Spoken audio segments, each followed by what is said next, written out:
Time to kick ass and chew bubblegum. And I'm all out of gum.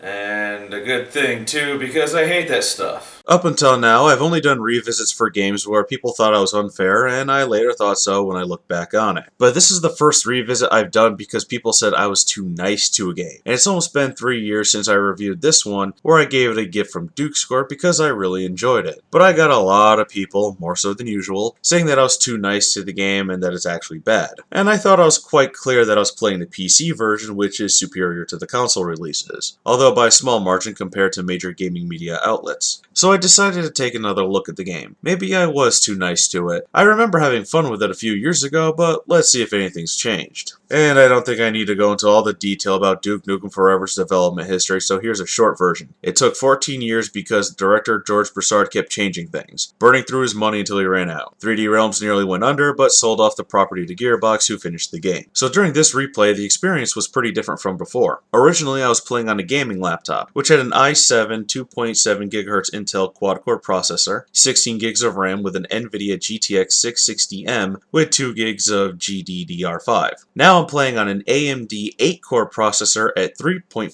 GHz, 32 gigs of RAM, and an overclocked NVIDIA GTX 980 Ti with 6 gigs of GDDR5, and graphically there's noticeable differences. I praised the game's graphics previously, but now... At first I noticed that there's this weird blur effect on objects in the distance, making it harder to see things far away. So I showed off a bunch of advanced options to make that stop. There's also quite a few textures that jump and jitter on the geometry, something I didn't see originally, but someone did point it out to me in one scene, but this time I saw it happen a lot. In the beginning of the game there's a lot of reflective surfaces, so you see Duke's upper body move stiffly and it looks really weird when you jump around. The sound design is done pretty well, and Duke's one-liners to the situations he encounters are pretty good, but I'll come back to that towards the end. Duke Nukem Forever is a first-person shooter. You use the WASD keys to move and the mouse to look around. And if you've played any FPS on PC, it controls very much the same. There's some light platforming elements and there's quite a bit of interactivity with the world, which is used for light puzzle solving. It's pretty neat as it does add a feeling of realism to the game, although there are times where these elements would just be a lot better if they're from a third-person perspective instead of the first, as some platforming is difficult when you can't see yourself in relation to the environment. You can carry 2 weapons at a time. You get 2 types of explosives,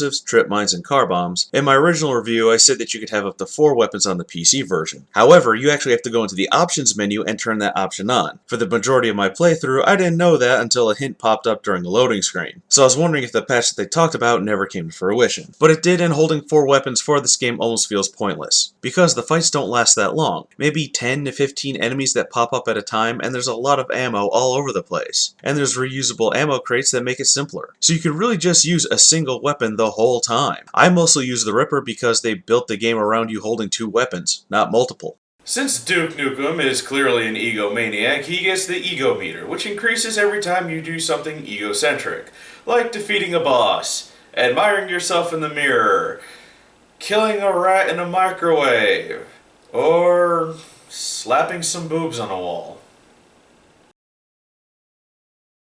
Duke controls pretty well with a mouse and keyboard. I haven't tried with the controller and I don't intend to do so. I prefer to play my FPS games with a mouse and keyboard. I heard that the console versions have clunky controls, but you can blame Piranha Games for that as they were the ones who handled the console ports. So if you played the console versions and it controls poorly, the only thing I can really say to you is, oh well, play it on PC, because Duke Nukem Forever was originally intended to be a PC-only title. I would say just get it on a Steam sale because its system requirements aren't that much. I had a Dell Inspiron laptop from 2010 that could run it just fine. I do regret putting this off for Doom, because Doom broke quite a bit of the modern FPS staples, like reloading, holding more than 2 weapons, health that recharges automatically, and other things. I feel rather spoiled by it, and then returning to Duke Nukem Forever makes it feel obsolete, and I mean really obsolete. Almost like there's nothing to distinguish itself from other games of its genre. The BioShock series had its plasmids or vigors, unique locations, and interesting stories, especially the first BioShock, which came out 4 years before Duke Nukem Forever. But this game does have an interesting adventure, like getting shrunk down in Duke's hotel in Las Vegas, and getting shrunk down to the size of an action figure happens a lot in this game. But the story of the game isn't that interesting. It's basically the aliens from 3D Return. They take our women to use as incubators for their own race, and Duke is pissed off so he goes to rescue the women. It does feel like a real adventure, unlike most games where it's the same thing from start to finish. Duke Nukem Forever feels more realistic. There's a lot of stuff to interact with it, and some of it increases your ego meter. The levels are kinda short, but they all flow nicely to each other. Getting from point A to point B makes it feel like one of those over-the-top action movies. Instead of dropping you off on a ruined highway like most FPS games would in a cutscene, this game makes you travel by using the mighty foot,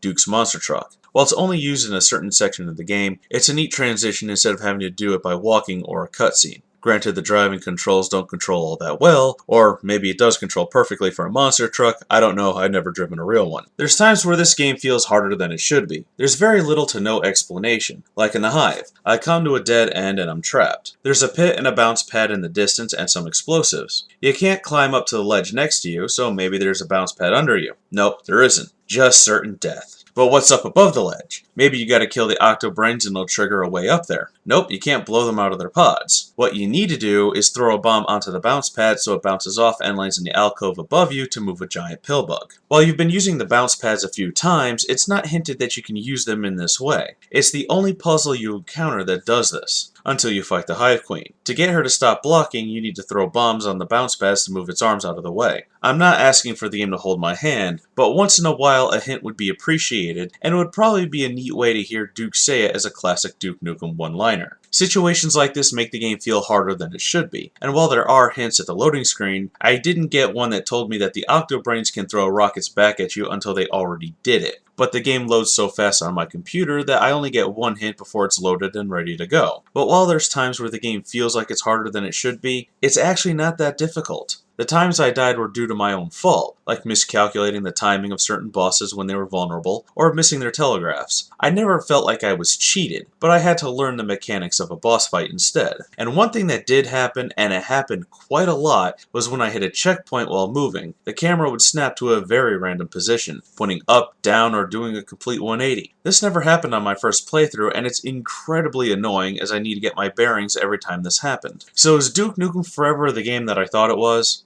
No, not really. Was I too nice to the game? Yeah, but I still don't think it's one of the worst games ever made. It's functional and for the most part plays pretty well. So I still don't see the hate that this game gets. And I still think that the people hating on it for adhering to modern FPS mechanics is kind of hypocritical, especially when most games of the genre were doing what this game does. Even though you could hold a bunch of weapons in Duke Nukem 3D, I see it as hypocritical in the sense that no one complains but accepts that games like Call of Duty and Battlefield only let you hold 2 weapons, when FPS games of yesteryear could let you hold more. I still kind of blame the hatred this game gets on the extremely high expectations people had for it, expecting it to be the best game of all time, and were able to maintain that enthusiasm for the game even though it took 15 years for it to be released. I didn't have high expectations for this game. In fact, I kept them relatively grounded, which is probably why I was able to enjoy the game for what it was. I also find that people who are complaining about Duke's personality to be silly. It's Duke Nukem, a paragon of male machismo. Of course he's going to act that way. It's like complaining about chocolate tasting like chocolate. Other things that people complained about was when the women in the Hive were impregnated with the aliens, where Duke kills them out of mercy. But the thing is, while you don't have to perform a mercy kill, they're going to die in an even more horrible way when the aliens make them explode when it emerges. Or is it the alien impregnation thing? Because that happens a lot in science fiction movies, like the Alien movies or the Species ones. So I don't think that Duke Nukem Forever is a bad game at all. It's not like other bad games like Ride to Hell Retribution, which was nearly unplayable, or Sonic 06, which is laughably bad. And speaking of Sonic 06, the votes are in, and it looks like I'll be doing a playthrough of the game for Sonic's 25th anniversary. While I was too nice to this game originally, it's still good and not one of the worst games ever made. No, that's coming soon.